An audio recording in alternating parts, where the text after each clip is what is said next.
What's up, everybody? This is Dave Thompson from Around the Association, the podcast, and this is the Around the Association podcast, the head coach edition. And we're talking today about NBA head coaches and them getting fired. We are now less than almost officially 2 weeks in the season, and we had our first coach firing, and it's not even the time where Charlie Brown's Halloween's been even played yet in most areas. Tyronn was fired on Sunday morning after leading the Cavaliers to the NBA Finals last season, and at the same time, he also won a championship with the team when he took over the team 2 years ago. Lou has gotten to the finals 3 times as head coach, and leads as the Cleveland Cavaliers all-time winningest coach, coaching, I think, over 600 basketball win percentage-wise, 630, 640. But Lou is let go after 6 games. The Cavaliers are 0-6, and they were going through a live transition because LeBron James is now in Los Angeles, and of course, everything is different when the best player in the world is no longer on the roster. So, why is Cleveland pulling this move now? Now, reports out of Cleveland had said that, by certain journalists, Sam Amico had said that, Lou had issues with Kobe Altman. They did not see eye to eye, and really in so many cases, Lou did not respect Kobe Altman in his job. And the other conflict came from the fact that there was a growing issue with the front office, that the front office wanted to basically showcase some of the young guys like Colin Sexton, Jetty Osman, and some of the younger guys on this roster, while Lou wanted to play veterans and guys like J.R. Smith, guys like Kyle Korver, Channing Frye, in attempts to win. Compound with the fact that Kevin Love is hurt and has a foot issue, it's not been a good start in Cleveland, which meant 0-6, you're out the door. Now, with the loss of Tyronn Lue, now you're looking at Larry Drew taking over for the interim basis, probably for the rest of the season until they can find another head coach. And Larry Drew is cool with just being Larry Drew and just, coaching until they find somebody. Now, Drew does have experience. He coached the team last year when Lou was out due to some health issues, and then Cleveland, I think, went 8 or 9-1 with Larry Drew as the head coach last year. So, Larry has a good concept of the game, and he's been coaching for a while. And at the same time, Damon Jones also was let go as assistant head coach of the Cavs. So what does this mean for Cleveland? Well, this means it feels like Cleveland's throwing in the white flag already. Just throwing in the towel, put the white flag up, and we're not even, like I said, we're not even at Halloween yet. And my only problem with this, and issue with this, is that if the guy wasn't your guy, and you guys had issues, I know that that you gotta give it a chance, but at the end of the day, if your GM or your head coach don't see eye to eye, and the coach doesn't respect the GM or wherever this problem is, why would you even let the coach even start this whole process? Number 2, if the front office was saying we want younger guys to play, why didn't you ship all these older guys out during the offseason? Why is Kevin Love signing a $125 million extension? And 3, why didn't they try to trade J.R. Smith? Why didn't they try to trade or move Kyle Korver or do something with Channing Frye? Because if youth is what you're trying to do, and I get it, when you got LeBron James, who's a transitional generational player that changes the fortune of a franchise no matter where he goes, I get the understanding of, okay, let's go ahead and try to build on the fly. Try to go ahead and start over. But Dan Gilbert's so insistent on winning, he doesn't figure out what he needed to do, and his front office just seems very incompetent about trying to make the moves. Not incompetent, but just not making the right basketball related moves to do what the plan's executed, because there's nothing worse than not having a plan that's executed with 2 teams trying to make, a decision on where to go. Now the Cavs are 0-6. Larry Drew takes over, and the team's a mess. They have Colin Sexton. They want to play. They want to showcase more. And so, what does Cleveland go from here?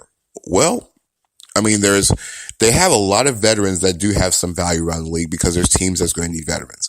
I mean, George Hill. Some teams do need point guards. Orlando. Even if it's just a stopgap situation, George Hill will be a nice little transitional guy, or even a guy that splits time. George Hill wants that big payday, which he'll probably never get ever again, but he's still serviceable enough to to be a solid point guard, whether it be a split situation or even a guy that's going to be coming off the bench going forward. Now, Kyle Korver, of course, is going to have a lot of suitors because Kyle Korver fills a lot of needs. That includes 3-point shooting, Oklahoma City, Philadelphia. Those teams need 3-point shooting.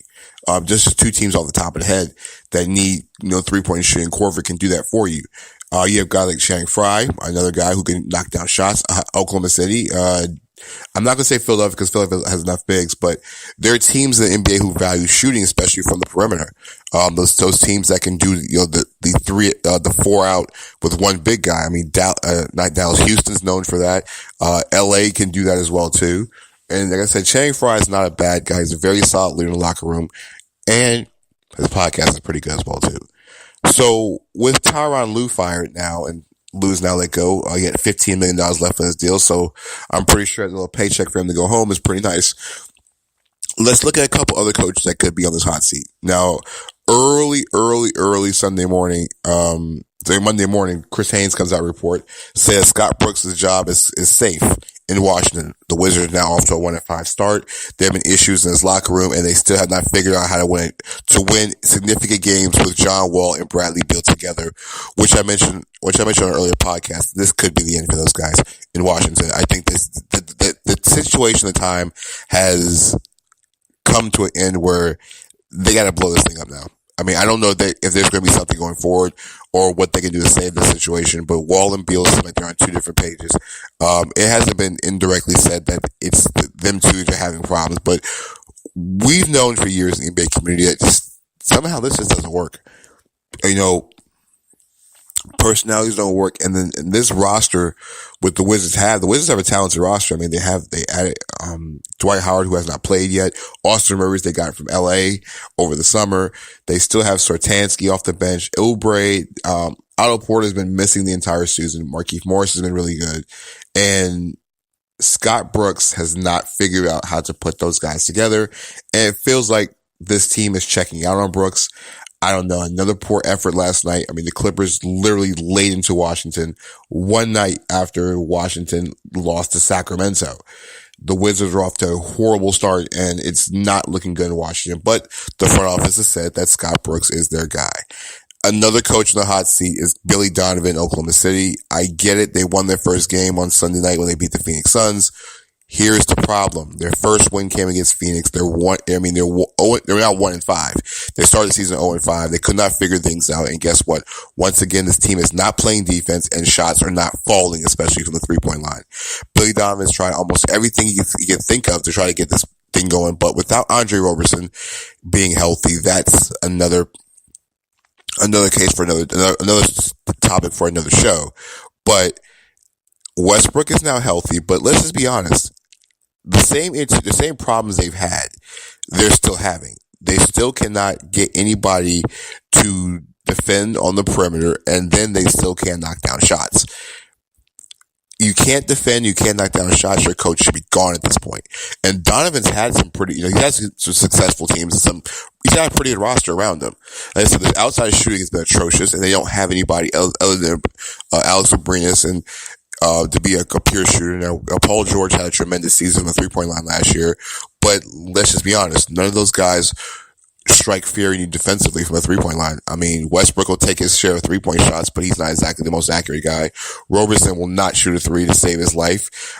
Patrick Patterson is just now getting healthy, but, he's a solid shooter when given the opportunity, but like I say, he's not been healthy. I mean, off the bench, Raymond Felton, no. Felton had a decent season last season, but he's not a guy I won't want to consider shooting 3-pointers. I mentioned, Alex a couple minutes ago. He's a solid shooter, but and Ferguson still can't find water where he is on offense or defense. So the Thunder in the situation that, Billy Donovan's got to figure this out, because especially when you have guys like Westbrook, Paul George, and Steven Adams making a ton of money, changes have to be made. And don't forget they added Dennis Schroeder this summer too. And so Schroeder has to be put into some kind of mix, but Donovan could be another one on the hot seat because, the Thunder have not won the big one since Kevin Durant. They haven't had the playoff run since Kevin Durant was actually wearing Thunder blue. Now, there's a couple of coaches that could be in the hot seat. Look at, Tom Thibodeau in Minnesota. We all all know about that situation. Jimmy Butler still has not been traded. Karl-Anthony Towns is off to a horrible start. Andrew Wiggins is fighting injuries and also fighting everything else. This is not a good look at Minnesota. And we mentioned Jeff Teague scored, I think it was 1 point the other night. Minnesota is becoming a train wreck, and for a team that just made the playoffs for the first time in years last year, got Timberwolves fans excited. They're trying to turn the corner, and now you have this dumpster fire that's on roster, and the head coach who is not willing to trade what the owner has already informed him to do in the first place. So you got all these messes around the NBA, and then really, normally when a coach gets fired, it's always something out of the blue, or it could be something different. So Brooklyn, don't worry about Kenny Atkinson. Charlotte has a brand new head coach in Borrego. You have a new head coach in New York with Fitzdale. Koscheff in Phoenix is a brand new coach. So those coaches are not going to go anywhere. But if things turn sour pretty quickly, like I said, those are the first four I mentioned. Like I said, Tyronn Lue's now gone with Larry Drew being replaced. I can see, Billy Donovan getting replaced if this thing doesn't get any better any sooner. Scott Brooks could be on life support if the front office said they're going to save him and they have full confidence in him. Let's continue all the foolishness on the floor in Washington, especially off the court, especially in this locker room. Don't think they'll make a coaching change. And I think there'll be a roster change right after that. Like I said, Thibodeau can be fired is any day now. I mean, I think the worse the Timberwolves get, the more likely you're going to see Thibodeau out the front door, especially the longer he holds on to Jimmy Butler. So I want to know your thoughts. I want to know your opinions. Leave them. Follow the show. And follow the website, which is surroundingassociation.com. Also check out the podcast. Like I said, subscribe to us on iTunes, Spotify, Spreaker. We're free. Follow me on Twitter at DANNY 3 Thompson, THOMPSON. I'll check you guys later. This is Dan Thompson, Surrounding Association. Peace.